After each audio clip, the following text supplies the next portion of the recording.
How to make better choices in life and work. Decisive judulnya, oleh Chip and Dan Heath. Chip and Dan Heath ya. Buku ini buku yang sangat powerful dan saya sukai ya. Jadi kalau teman-teman memikirkan sebuah keputusan ya, ketika mengambil, tentu bukan nanti mau makan siang apa atau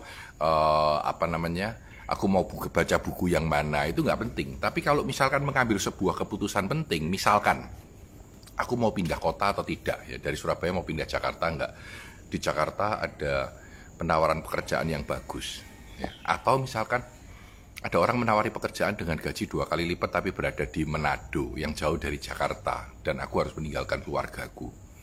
Atau misalkan anak saya harusnya kuliah di Jakarta saja atau kuliah di Singapura atau kuliah di Amerika.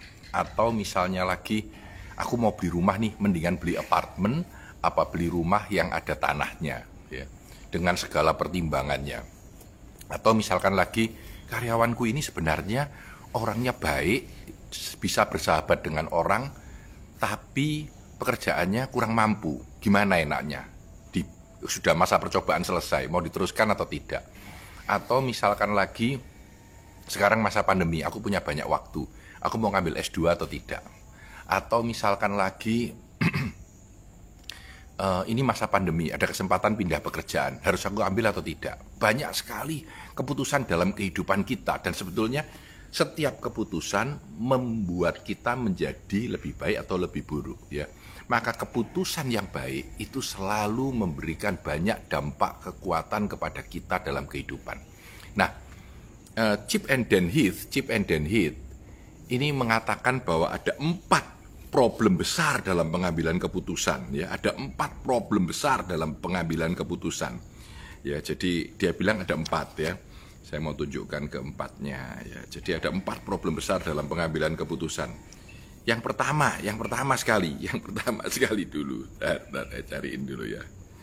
Nggak ketemu di sini. Yang pertama, narrow framing ya. Narrow framing itu saya ingin tunjukkan bagaimana beliau membuat ringkasan, dan saya menyiapkan ini sebelum acara ini buat review kali ini ya. Narrow framing itu adalah ketika kita memikirkan keputusan itu pilihannya hanya 2 ya, atau hanya 1 bahkan, mau pindah Jakarta atau tidak. Nah, mau pindah Jakarta atau tidak, mungkin pilihannya bisa macam-macam. Bisa saja saya mau pindah Jakarta tapi hanya 2 minggu di Jakarta dan hanya 2 minggu di Surabaya. Atau bahkan pilihannya bisa beda, daripada ke Jakarta aku pindah ke Semarang aja karena di Semarang ada pilihan lain yang lebih baik. Ketika kita membuat narrow framing, kita dalam tanpa sadar, kita di dalam mengambil keputusan itu sering iya atau tidak, iya atau tidak, iya atau tidak. Padahal di tengahnya itu banyak, saya pecat atau tidak orang ini. Kalau tidak biar di situ, kalau pecat kita pecat. Padahal mungkin aja kita pindahkan pekerjaan, kita retraining untuk hal yang lain. Jadi banyak pilihan sebenarnya. Itu yang pertama ya, pilihan itu sedikit. Narrow framing. Yang kedua dia bilang confirmation bias. Confirmation bias ini adalah bias, misalkan ini Anda tidak disukai oleh calon mertua, pertanyaannya terus atau putus gitu. Biasanya ketika saya tanyakan ini di dalam seminar, banyak orang yang bilang 30% atau mungkin 20% bilang putus, 80% bilang terus gitu ya. Tapi sebenarnya bukan itu jawaban yang baik. Jawaban yang baik adalah mencoba mendalami lagi keadaan itu. Mungkin dalam 6 bulan ke depan mendekati orang tuanya, keluarganya, dan melihat perkembangannya bagaimana. Nah, narrow framing itu membuat kita tinggal ini atau tidak gitu ya. Kalau yang kedua, confirmation bias, begitu kita memilih untuk meneruskan, kita tanya sama orang, lebih baik saya terus atau tidak? Orang yang bilang terus, kamu bagus. Terus bagus. Terus bagus. Kamu bilang putus, walah kamu itu enggak jadi orang yang baik. Makanya otakmu itu enggak ada. Nah, kita maki dia. Kita hanya memilih orang yang mengkonfirm kepada pilihan kita. Lebih baik beli rumah atau beli apartemen? Ya, orang yang bilang beli rumah, dia bilang, oh iya ada tanahnya, value-nya naik terus, ini kan menginjak bumi. Begitu tanya sama orang yang modern yang bilang lebih baik beli apartemen, kamu akan menyalahkan dia. Buat apa kamu itu enggak punya pikiran apartemen itu jelek? Sebaliknya, orang yang punya pikiran beli apartemen lebih baik, dibilangin orang lain, iya kalau saya juga lebih senang di apartemen, wah kamu bagus. Begitu dibilangin beli tanah aja, aduh kamu enggak tahu pembantu itu sekarang susah carinya, hidup ini susah. Kita selalu memilih pilihan yang kita punyai, ini yang problem. bukan dengan data dan fakta yang ada di lapangan. Dan yang ketiga, problem ketiga adalah short term emotion. Short term emotion ini adalah keputusan emosi sesaat, ya. Oke, kita ambil, padahal emosi itu justru mendorong kita pada keputusan yang sering salah gitu. Nggak selalu salah, tapi sering salah. Nah, short term emotion itu emosi sesaat. Jadi ketika Anda contohnya bikin rumah, budgetnya 100 juta, begitu diperbaiki, tambahlah sedikit ini, ya kalau bisa tackle-nya kita perbaiki, kalau bisa sekalian deh, ini di belakangnya dibuat tempat untuk jemuran, akhirnya habis 200 juta, karena setiap Anda mau mengambil keputusan, emosi Anda keluar gitu, tidak rasional lagi dengan budget yang ada sebelumnya, ya.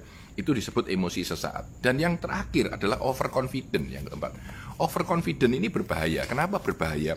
Karena overconfident ini di dalam bukunya Decisif dikatakan sering sekali membuat kita mengambil keputusan yang sebenarnya tidak cocok. Misalkan, waduh, saya ini ngambil kredit. Gimana ya, setiap bulan kreditnya aja 7 juta. Padahal penghasilan saya hanya 8 juta lah. Untuk kehidupan yang 5 juta biasanya gimana ya? Tapi terus confident, gak apa-apa lah, nanti ada penghasilan lain, nanti bisa diambil kreditnya. Begitu kena masa pandemi, setengah mati karena bayar kreditnya nggak bisa. Ini contoh ya. Jadi orang itu sering merasa dirinya lebih dari apa yang sebenarnya ada pada dirinya. Itu kebiasaan umum dari manusia. Ya, saya lupa berapa angkanya ya, tapi ada sebuah riset orang ditanyain sebenarnya kamu itu rata-rata, kurang dari rata-rata, lebih dari rata-rata ya. Hampir 85% kalau saya nggak salah ingat. Bilang orang saya lebih dari rata-rata, kan nggak mungkin secara data. Tapi setiap orang merasa dirinya lebih daripada orang lain. Nah, itulah 4 problem di dalam mengambil keputusan. Nah, solusinya apa? Solusinya adalah menyelesaikan keempat persoalan itu masing-masing. Yang pertama, lebarkan pilihan yang ada atau perbanyak pilihan yang ada. Widen your option. Perbanyak pilihan yang ada. Kadang-kadang caranya begini. Misalkan saya lebih baik menyekolahkan anak saya di Indonesia atau di Amerika. Anggaplah dua-duanya tidak boleh di Indonesia, tidak boleh di Amerika. Lalu pilihan Anda apa? Nah, dengan begitu Anda mempunyai keterpaksaan untuk mengambil pilihan-pilihan lain yang sebelumnya tidak ada di sana. Atau misalkan begini, aku mau pecat orang ini atau tidak? Katakanlah, aku tidak mungkin memecat orang ini karena dia saudaranya pemilik. Oke ya, maka apa yang harus aku lakukan dengan keadaan dia yang tidak diterima oleh sekelilingnya, teman-temannya yang dekat? Maka Anda akan mikirkan, saya taruh di gudang, saya taruhkan dia di luar kota, pilihannya akan keluar banyak, gitu, ya. Jadi, dan yang kedua, saya tidak akan mengambil semua, saya ambil beberapa yang sederhana dan menarik aja. Multi-track itu adalah mempunyai beberapa track. Ya, di dalam mengambil keputusan itu. Jadi kalau yang ini bagaimana? Kalau yang ini bagaimana? Kalau yang ini bagaimana? Tentu kalau sumber daya Anda banyak bisa multi track. Jadi misalkan perusahaan kami sedang mengalami kesulitan. Lalu bagaimana apa yang Anda lakukan? Oke, aku coba A dan coba B dan coba C. Semua bayar gitu. Sehingga akhirnya nanti yang terbaik yang kita ambil. Nah, ini hanya memungkinkan multi track ini apabila kita mempunyai sumber daya yang cukup. Ya, ini perlebar. Pokok artinya jangan menganggap bahwa pilihan itu cuma 1 atau 2 gitu. Kalau bisa perbanyak. Solusi kedua, check the reality ya. Jadi reality test the assumption. Jadi tadi kan kita bilang bahwa kita itu kebanyakan tergantung pada confirmation bias. Jadi bias kita sendiri. Nah, sekarang kita harus bisa mengetes pemikiran kita ya. Bagaimana seandainya pilihan itu berlawanan dengan yang kita pilih. Jadi carilah seseorang yang bisa menjadi orang yang berlawanan dengan Anda terus. Jadi dengan begitu Anda punya proses berpikir yang lebih baik ya. Lalu zoom in dan zoom out. Misalkan tanya tadi, mau enggak digaji 2 kali tetapi Anda bekerja di Manado? Oh, kalau gitu saya ke Manado dulu. Saya lihat dulu seminggu di sana. Kalau saya sudah merasa benar, ya, di sana saya merasa kerasan, oke, baru saya terima. Nah, itu menarik karena kita tidak berdasarkan asumsi tetapi berdasarkan reality ketika kita mengecek di lapangan atau kita bereksperimen di sana untuk merasakan menjadi orang yang tinggal di sana cocok atau tidak. Misalkan lagi ada perkataan begini, aku mau pindah kota deh, aku mau pindah dari kota Surabaya, aku mau kerja di Semarang deh, saya pindah seluruh keluarga. Sebentar, sebelum pindah seluruh keluarga ada baiknya cari waktu seminggu, cari rumah sewaan Airbnb kalau masih ada di dalam masa pandemi ini ya, tinggal di sana seminggu dengan anak-anak, dengan istri. Mereka kerasan tidak tinggal di sana. Nah, ini contoh ya. Jadi bagaimana kita mengecek keadaan yang ada di lapangan ya, bereksperimen, zoom in, zoom out, lihat di dalam, tanya orang di luar ya. masuk ke dalam, keluar lagi kayak zoom kamera itu sebelum zamannya zoom software jalannya. Itu adalah mengecek realitas yang benar di lapangan sebelum mengambil keputusan. Yang ketiga, katanya orang emosi sesaat. Ketika kita mengambil keputusan, kita emosi sesaat. Solusinya apa? Ya jangan emosional ketika mengambil keputusan. Ya, attain distance before deciding. Jadi sebelum memutuskan, jaga jarak. Jaga jarak. Nah, beberapa cara dalam jaga jarak itu, teori sederhananya adalah membuat itu tidak personalize ke saya, tetapi kepada keadaan yang di lapangan. Contoh.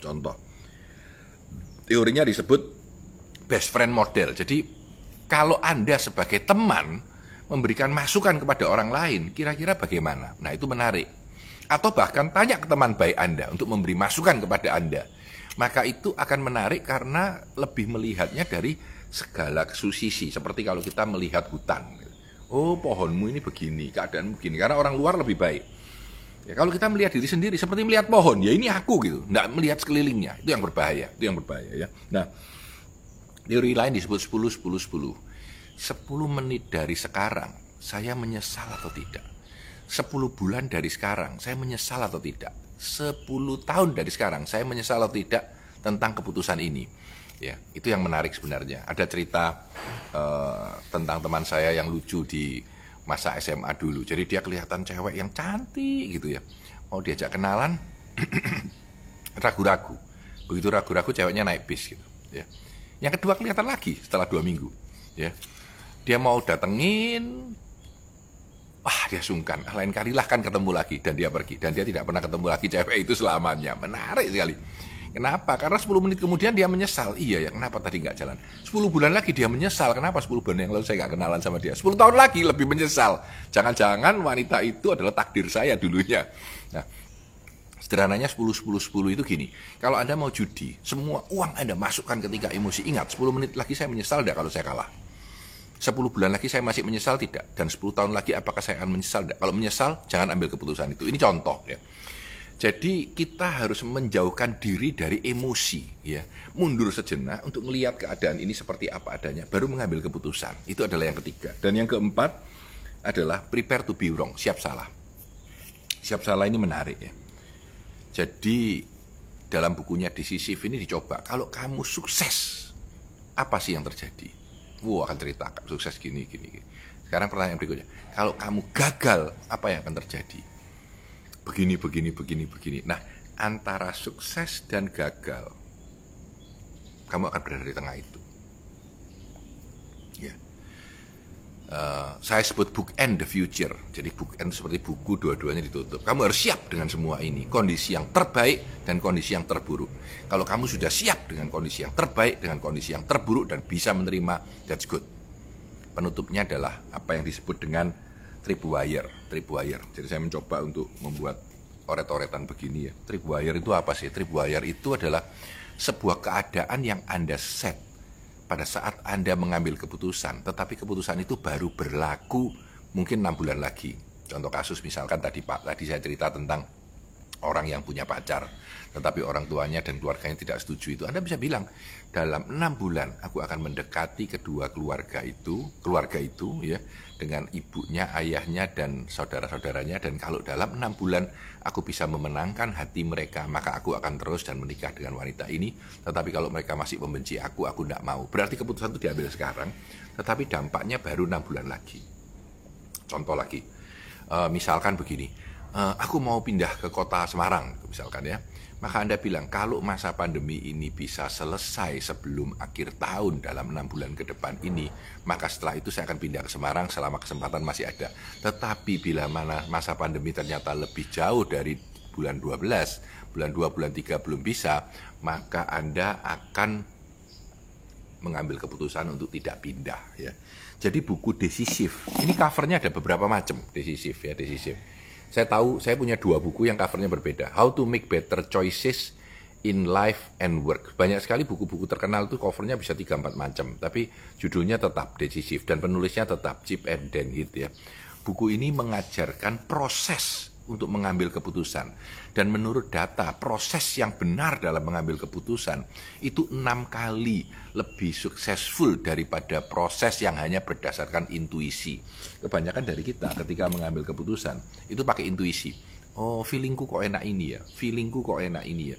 Padahal feeling itu sering menipu kita, sering tidak mengatakan yang sebenarnya dalam kehidupan kita. Karena biasanya kita memilih berdasarkan emosi kita. Ketika kita memilih berdasarkan emosi kita, sering kita salah dalam mengambil keputusan. Maka proses di dalam langkah tadi 4 besar tadi, yaitu perbanyak pilihan yang ada, ya, perbanyak pilihan yang ada dengan beberapa tekniknya, vanishing option, multi track ya, atau consider the opposite, pikirkan yang lain, atau cek realitas yang sebenarnya ya dengan beberapa teknik yang berbeda ya. Apa yang harus benar sehingga saya baru bisa mengambil keputusan ini. Itu juga salah satu bagian dari cek kebenaran ya. Lalu zoom in dan zoom out, melihat lebih dekat dan melihat mundur dan bereksperimen dengan keadaan itu.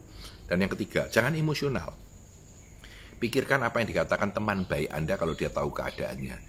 Pikirkan tentang 10 menit lagi, 10 bulan lagi, dan 10 tahun lagi apakah Anda akan merasa kecewa, gagal, regrets ketika mengambil keputusan yang salah. Itu pikirkan. Jauhkan diri Anda dengan emosi Anda pada saat mengambil keputusan. Dan yang terakhir, siaplah untuk salah, siaplah untuk salah. Di mana Anda harus tahu apa kemungkinan terbaik dan apa kemungkinan terburuk. Kalau Anda invest sebuah bisnis, kemungkinan terbaiknya apa? Oh, bisnis saya bisa berlipat-lipat. Tapi kemungkinan terburuknya apa? Saya rugi. Rugi berapa? Rugi 200 juta. Apakah Anda siap dengan 200 juta? Siap. Ya sudah, masuk. Itu adalah prepare to be wrong. Bersiaplah untuk salah dengan keputusan Anda. Dan yang terakhir adalah tentang tripwire, yaitu Anda mengeset sebuah keadaan dengan kondisi yang sekarang dulu ya.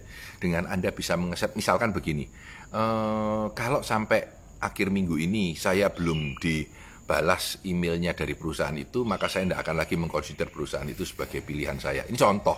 Jadi kita mengeset sebuah keadaan. Atau kalau saya nanti bisa ketemu dengan dia dalam 2 minggu ini, ya saya akan menyelesaikan persoalan. Tapi bila mana dalam 2 minggu setelah saya coba 5 kali ternyata dia tidak mau ketemu, ya sudah, saya lupakan orang itu. Jadi ada banyak tripwire yang bisa kita set, tentu dengan proses yang sudah benar sebelumnya. Jadi itulah teman-teman sekalian, 4 langkah yang bisa kita pakai untuk bisa lebih baik dalam mengambil keputusan. Tentu ini adalah sebuah proses yang perlu dipikirkan, mungkin sehari, mungkin 2 hari, mungkin 3 hari sebelum kita mengambil keputusan itu. Dan ini untuk mengambil keputusan besar, bukan untuk mengambil keputusan apakah nanti makan siang atau tidak, apakah saya telepon enggak teman saya. Hal-hal yang kecil tidak perlu.